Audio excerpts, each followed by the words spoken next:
Why Kuwait is richest country in the world. Sorry. Why Kuwait dinar is richest currency in the world. ప్రపంచవ్యాప్తంగా ఉన్న oil రిజర్వ్స్లో 7% Kuwait నుంచే ఉన్నాయి.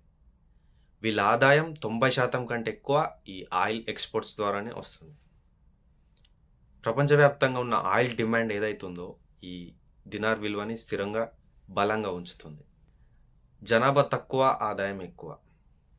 Kuwait విస్తీర్ణం and జనాభా తక్కువ, కానీ వీళ్ళ ఆదాయం ఎక్కువ ఉంటుంది. ప్రజల తలసరి ఆదాయం పర్ క్యాపిటా ఇన్కమ్ అది ప్రపంచంలోని అన్ని దేశాలతో పోల్చుకుంటే ఈ దేశానికి ఎక్కువ ఉంది.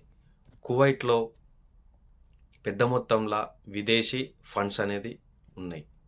700 బిలియన్ డాలర్ల కంటే ఎక్కువ విలువ కలిగిన ఫండ్స్ ఉన్నాయి.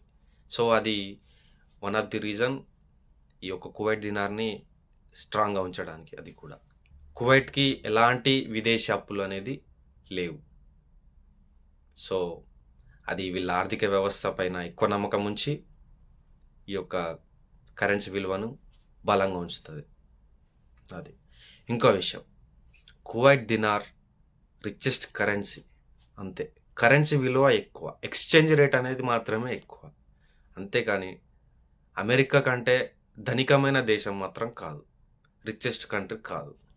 సో అది నేను చెప్పిన దానికంటే మీకు ఇంకేమైనా తెలిస్తే కామెంట్లో చెప్పుర్రి. వీలైతే లైక్ చేయర్రి, కుదిరితే ఫాలో చేయర్రి. థ్యాంక్స్.